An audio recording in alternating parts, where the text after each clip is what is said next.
দাবি পূরণের ঘোষণা ছাড়া জগন্নাথের শিক্ষার্থীদের অবস্থান কর্মসূচি চলবে। যমুনায় আলোচনা শেষে বেরিয়ে তোপের মুখ্য উপদেষ্টা মাহফুজ।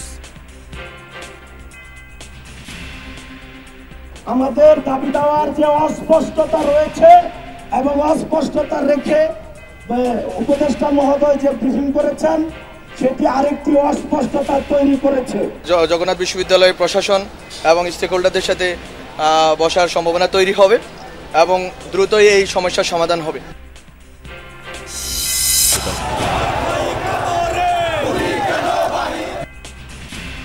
সাম্য হত্যার প্রতিবাদে উত্তাল ঢাবি, ছাত্রদল নেতাদের টার্গেট করে হত্যার অভিযোগ। একজন শিক্ষার্থী যেন আক্রান্ত যেন না হয়, কোনো চিন্তার ঘটনা যেন না ঘটে। উদ্যানে পর্যাপ্ত পরিমাণ লাইট না থাকার কারণে অপরাধ সংঘটিত হয়। পর্যাপ্ত পরিমাণে লাইট, সিসিটিভি ক্যামেরা পর্যাপ্ত পরিমাণে সেখানে স্থাপন করা হবে দ্রুত সময়ের মধ্যে। দ্বিতীয় দফায় জানাজা শেষে সিরাজগঞ্জে দাফন।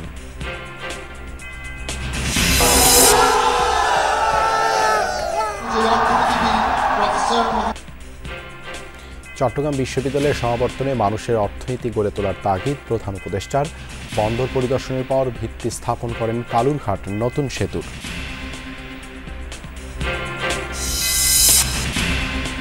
দুর্নীতির মামলায় শেখ হাসিনাকে দেশে ফেরাতে কাজ চলছে জানালেন দুদক চেয়ারম্যান। জিজ্ঞাসাবাদে হাজির না হয়ে আত্মপক্ষ সমর্থনের সুযোগ হারিয়েছেন টিউলিপ। তিনি যদি পলাতক হন, এক্ষেত্রে আমরা তাকে অ্যাবসকন্ডিংই ধরবো, তাহলে সেক্ষেত্রে আমরা ইন্টারপোলের সহায়তা নেব।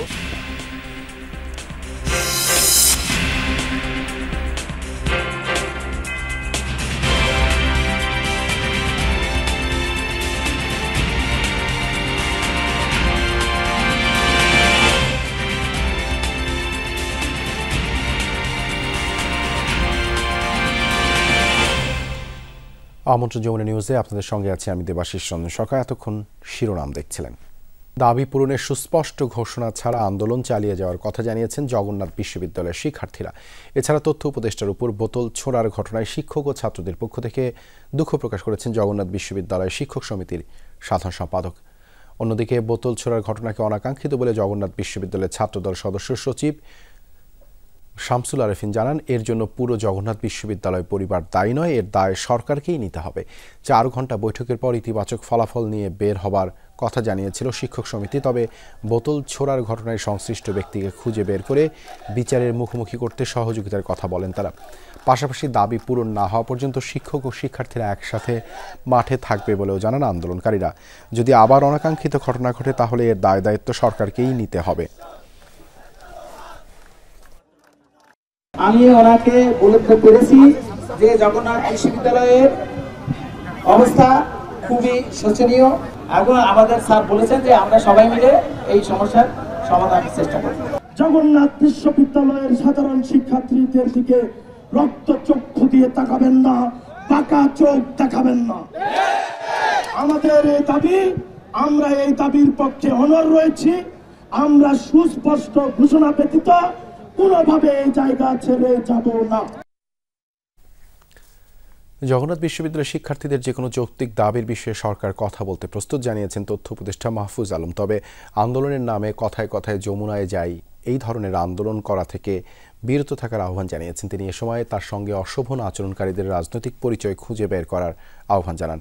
রাতে জগন্নাথ বিশ্ববিদ্যালয়ের শিক্ষার্থীদের দাবি নিয়ে শিক্ষকদের একটি প্রতিনিধি দল যমুনায় বৈঠক করেন তথ্য উপদেষ্টা মাহফুজ আলমের সাথে। এ সময় তাদের সঙ্গে শিক্ষার্থীদের দাবির বিষয়ে আলাপ করেন তারা। বৈঠক শেষে রাত 10:30টার দিকে ব্রিফিংয়ের প্রস্তুতি নেন উপদেষ্টা। এ সময় শিক্ষার্থীদের সাথে কথা বলতে গেলে বোতল ছুঁড়ে মারা হয়। এরপর কথা না বলে চলে আসেন তিনি।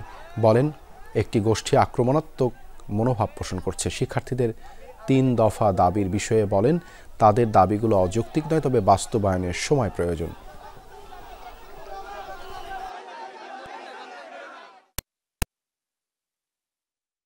আমরা আশা করি যে দ্রুতই প্রধান উপদেষ্টার সাথে জগন্নাথ বিশ্ববিদ্যালয়ের প্রশাসন এবং স্টেক হোল্ডারদের সাথে বসার সম্ভাবনা তৈরি হবে এবং দ্রুতই এই সমস্যার সমাধান হবে।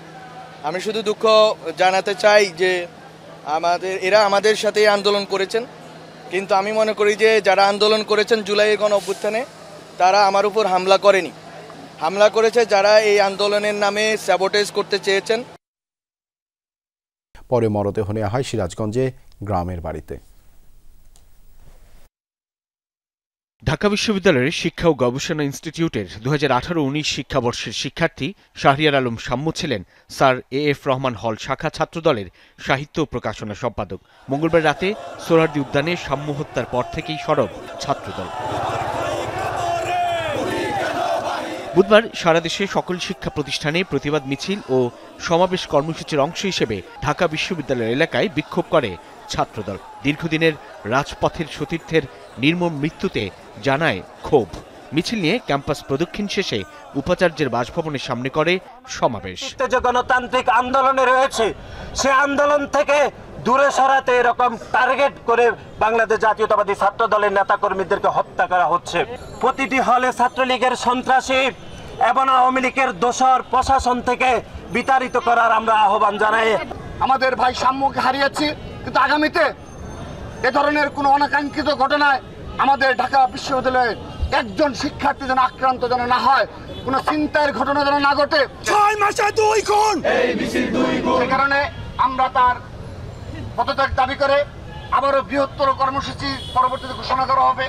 এদিকে সাম্য হত্যাকাণ্ডের দ্রুত বিচার, সোহরাওয়ার্দী উদ্যানকে মাদকমুক্তকরণ ও ঢাবি ক্যাম্পাসের নিরাপত্তা নিশ্চিতে বিকেলে শাহবাগ থানায় স্মারকলিপি দেয় ঢাকা বিশ্ববিদ্যালয়ের শিক্ষার্থীদের একটি অংশ। রেডগুলো নিয়মিত করে বিকেলে সিনেট ভবনে এক অনুষ্ঠানে যোগ দিয়ে ঢাকা বিশ্ববিদ্যালয়ের উপাচার্য সাম্য হত্যার ঘটনায় শোক প্রকাশ করেন। বুধবার থেকে সোহরাওয়ার্দী উদ্যানে নিয়মিত অভিযানে ঘোষণা দেন স্থানীয় সরকার উপদেষ্টা। 8টা-9টার পরেই দেখা যায় যে এই ধরনের অপরাধমূলক ঘটনাগুলো ঘটে থাকে, আর সেই জায়গা থেকে অ্যাক্সেস কন্ট্রোল করা হবে। 8টা-8:30টার পরে এটা বন্ধ থাকবে। তো বিশ্ববিদ্যালয়ের শিক্ষার্থীরা যদি এক্ষেত্রে ল অ্যাবাইডিং না হয় তাহলে আমাদের জন্য একটু মুশকিল হয়ে যাবে এগুলো এনফোর্স করার ক্ষেত্রে। সোহরাওয়ার্দী উদ্যানকে মাথায় রেখে একটা ডেডিকেটেড একটা পুলিশ বক্স করা যায় কিনা। আমাদের আগামীকালকে অর্থ দিবস, শোক পালন এবং ক্লাস এবং পরীক্ষা আমাদের বন্ধ থাকবে। এর আগে দুপুরে ঢাকা বিশ্ববিদ্যালয় কেন্দ্রীয় মসজিদে অনুষ্ঠিত হয় শাহরিয়ার আলম সাম্যের প্রথম জানাজা, যেখানে যোগ দেয় বিশ্ববিদ্যালয়ের সহপাঠী, শিক্ষক সহ ছাত্রদল থেকে বিএনপির কেন্দ্রীয় নেতারাও ছিলেন।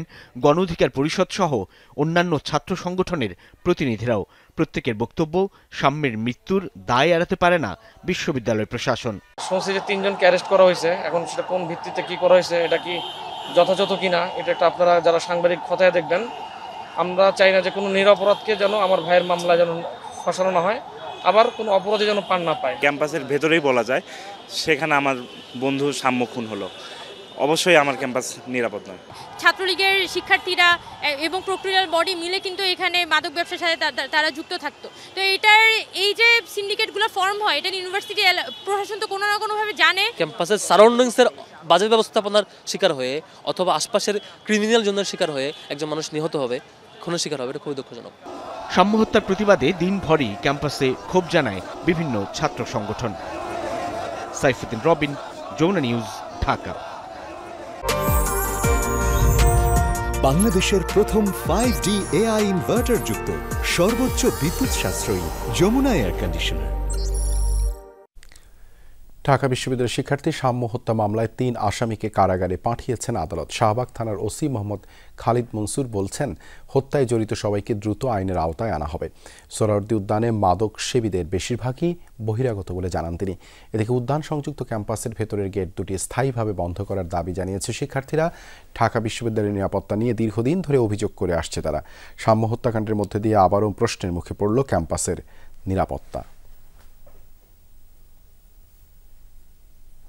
পৃথিবীর ভবিষ্যৎ কেমন হবে সেটা নির্ধারণ করবে ছাত্র সমাজ।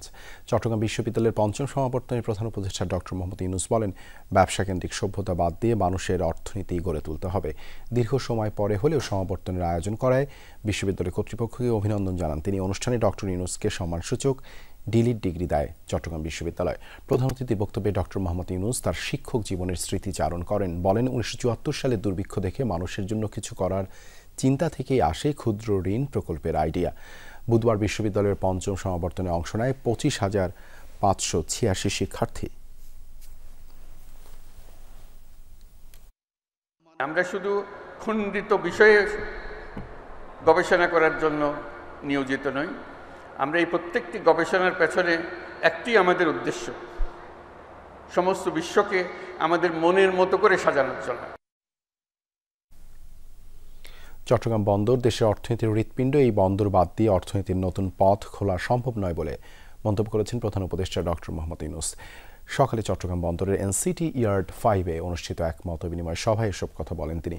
বলেন, বাংলাদেশের অর্থনীতি পাল্টাতে হলে চট্টগ্রাম বন্দরই ভরসা। এই বন্দর চালু হলে বিদেশিরা বাংলাদেশে বিনিয়োগ করবে। এছাড়া তিনি বলেন, এই বন্দর শুধু বাংলাদেশের জন্য গুরুত্বপূর্ণ নয়, প্রতিবেশী দেশগুলোর জন্য প্রয়োজনীয়। অনুষ্ঠানে একটি ডকুমেন্টারি প্রদর্শন করা হয়। এরপরেই বক্তব্য রাখেন নৌ পরিবহন উপদেষ্টা অবসরপ্রাপ্ত ব্রিগেডিয়ার শাখাওয়াত হোসেন।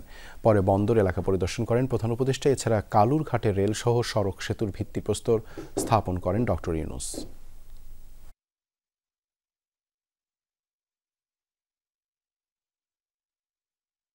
চট্টগ্রাম বন্দরটা হলো বাংলাদেশের অর্থনীতির হৃৎপিণ্ড।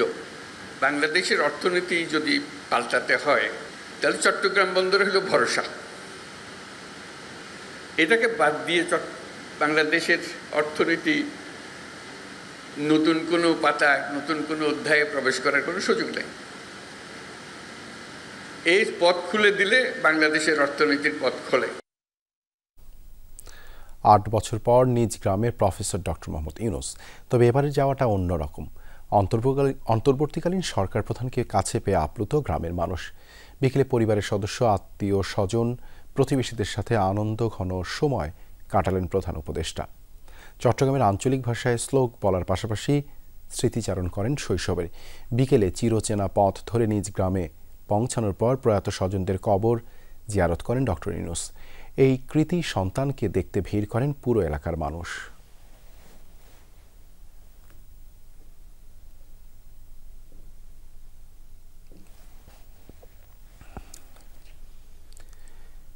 শিক্ষা এমন একটি বিনিয়োগ যা চুরি হওয়ার সম্ভাবনা নেই। শিক্ষা ও অভিজ্ঞতা কেউ কেড়ে নিতে পারে না বলে মন্তব্য করেছেন অর্থ বিজ্ঞান প্রযুক্তি মন্ত্রণালয়ের উপদেষ্টা ডক্টর সালেউদ্দিন আহমেদ। বিকেলে পূর্বাঞ্চলে বাংলাদেশ চায়না ফ্রেন্ডশিপ সেন্টারের আহসানুল্লাহ বিজ্ঞান ও প্রযুক্তি বিশ্ববিদ্যালয়ের সমাবর্তন অনুষ্ঠানে এমন মন্তব্য করেন তিনি। নতুন গ্র্যাজুয়েটদের উদ্দেশ্যে তিনি বলেন, প্রথমে নিজের পরিবারের প্রতি নজর রাখতে হবে, পরে দেশ ও মানুষের প্রতি যত্নশীল হতে হবে।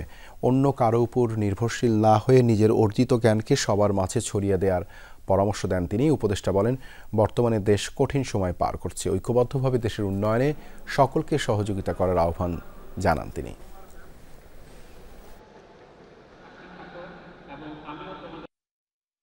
লেখাপড়া শিখতে বলেন এবং লেখাপড়াটা কন্টিনিউ করেন। এর চেয়ে বড় কিন্তু বিনিয়োগ বা বড় কিন্তু ইনভেস্টমেন্ট আর হয় না। হায়ার স্টাডিজ দরকার পড়বে, শুধু স্টাডিজ না, সেটাতে গবেষণা এবং বিভিন্ন অন্যান্য কার্যকলাপ থাকবে। তাতে কিন্তু মানুষের দেশের উপকার হবে। সেটা জুলাই গণ অভ্যুত্থান বাংলাদেশের বৈপ্লবিক পরিবর্তন এনে দিয়েছে, তাই জুলাই আন্দোলনের স্পিরিট ধরে রাখতে হবে বলে মন্তব্য করেন বিএনপির স্থায়ী কমিটির সদস্য ডক্টর আব্দুল মঈন খান। বুধবার বিকেলে রাজধানীর শিল্পকলা একাডেমির চিত্রশালা মিলনায়তনে মহানগরী সাংস্কৃতিক ফোরামের প্রতিষ্ঠাবার্ষিকীর অনুষ্ঠানে মঈন খান এসব কথা বলেন।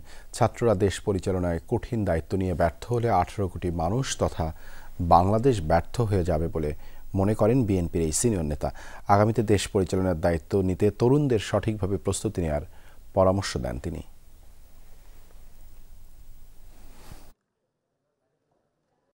এই সময়টা যদি তোমরা নষ্ট করো, এই সময়টা যদি তোমরা লেখাপড়ার পরিবর্তে রাস্তায় গিয়ে তোমরা হই হুল্লোড় করো, তাহলে কিন্তু তোমরা ভবিষ্যতে তোমাদের ওপরে যে দায়িত্ব আসবে, বাংলাদেশের 18 কোটি মানুষকে পরিচালনার যে দায়িত্ব, সেই দায়িত্ব কিন্তু সঠিকভাবে পালন করতে পারবে না। একদলের বাধায় পণ্ড হয়ে গেছে বগুড়ায় উদীচীর সমবেত কণ্ঠে জাতীয় সঙ্গীত পরিবেশন কর্মসূচি। বিকেলে শহরের শহীদ খোকন পৌর শিশু উদ্যানে এই ঘটনা ঘটে। পরে ওই দলটির সমর্থকরা টেম্পল রোড এলাকায় উদীচীর সাইনবোর্ড খুলে ফেলে। স্থানীয়রা জানায়, শাহবাগে জাতীয় সঙ্গীত অবমাননার অভিযোগে বিভিন্ন জেলায় সমবেত কণ্ঠে জাতীয় সঙ্গীত গাওয়া হয়। বগুড়াতে উদীচী সেই আয়োজন করে। এ সময় একটি দল সেখানে আনুষ্ঠানিকতা বন্ধে উদীচীর লোকদের চাপ দেয়। পরে বাকবিতণ্ডা থেকে হাতাহাতির ঘটনা ঘটে। এক পর্যায়ে বন্ধ হয়ে যায় জাতীয় সঙ্গীত পরিবেশন কর্মসূচি।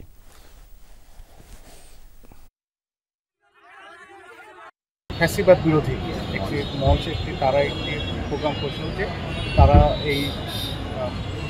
তাদের এই বিষয়ে তাদের একটি কার্যক্রম ছিল যে বাংলাদেশ থেকে ফ্যাসিবাদের শিকড় চিরতরে নির্মূল করে দেওয়ার জন্য। তো এই দুই পক্ষের মধ্যে আসলে একটি উত্তেজনার সৃষ্টি হয় খোকন পার্কে। আসলে আমাদের পুলিশের সহযোগিতা আমরা আসলে দুই পক্ষের মাঝখানে গিয়ে তাদেরকে নিবৃত্ত করতে সমর্থ হই। এই ছিল যমুনা নিউজে। এতক্ষণ সাথে থাকার জন্য ধন্যবাদ সবাইকে।